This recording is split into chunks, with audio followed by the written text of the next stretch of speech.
أهلا بيك يا صديقي الجميل في حلقة جديدة من قناة إيطاليانو فاتشيلمنتي. أنا بروم، ومعادنا النهاردة مع الحلقة رقم 30 في سلسلة تعلم اللغة الإيطالية للمبتدئين في 30 يوم. أول مرة تشوفني ما تنساش تشرفني بعمل اشتراك في القناة وتفعل زر الجرس عشان يوصلك كل جديد.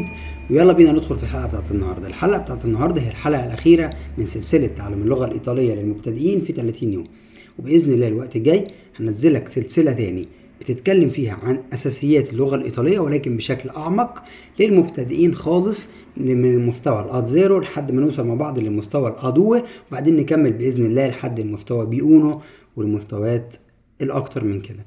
كل اللي عليك إنك تعملي فولو لو لسه ما عملتش، وتشير الفيديوهات مع أصحابك وتكتب في الكومنتات، لأن الحاجات دي هي اللي بتدعمنا إن احنا نكمل.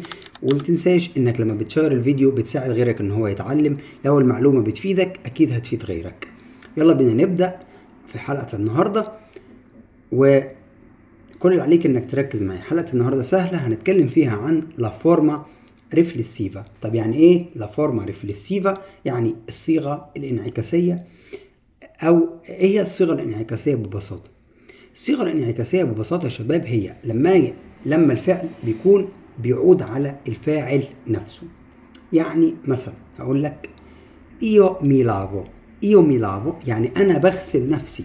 اوكي، الفعل والفاعل، الفعل اللي بيحصل بيعود على الفاعل، بيعود على الشخص نفسه، عشان كده بيسموها لا فورما ريفليسيفا او الصيغة الانعكاسية.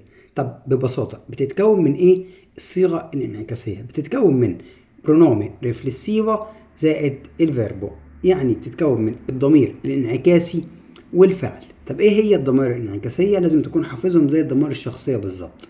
طبعا هنعمل مراجعة سريعة على الضمائر الشخصية، اللي هو ضمير ايو اللي هو انا، الضمير تو اللي هو انت، الضمير لوي اولاي يعني هو او هي، الضمير نوي يعني نحن، الضمير فوي يعني انتم، الضمير لورو يعني هم. اوكي. طب يلا بينا ناخد بقى الضمائر الانعكاسية. الضمير ايو مع مي، ايو مي. الضمير تو مع تي. الضمير لوي اولاي مع سي. الضمير نوي مع شي. الضمير فوي مع في. الضمير لورو مع سي. لازم تحفظهم زي اسمك. نعيد تاني: ايو مي تو تي لوي اولاي سي نوي تشي فوي في لورو سي. هي دي ببساطة الضمائر الانعكاسية. طب يلا بينا ناخد بقى أفعال عشان نكون الصيغة الانعكاسية على بعضها. احنا قلنا بيتكون من برونومي ريفليسيفو اللي هو الضمير الانعكاسي اللي احنا لسه واخدينهم زائد الفيربو. هديك اشهر الافعال اللي يعني اللي هي في الفورمه دي، زي مثلا فعل سفيليارسي. سفيليارسي يعني يقوم او يصحى من النوم. اوكي، io mi sveglio. io mi sveglio. io mi الضمير اللي هو الشخص الانعكاسي زائد الفعل io mi sveglio، تصريف الفعل طبعا. Io mi sveglio. Tu ti svegli. Lui o lei si sveglia. Noi ci svegliamo. Voi vi svegliate. Loro si svegliano. اوكي. طب ناخد فعل تاني زي مثلا فعل alzarsi. alzarsi يعني يقوم. Io mi alzo. أنا بقوم. Tu ti alzi. Lui o lei si alza. Noi ci alziamo. Voi vi alzate. Loro si alzano. اوكي. طب فعل كمان زي مثلا فعل lavarsi. Io mi lavo. lavarsi يعني يغتسل او يستحمى، تنفع برضو.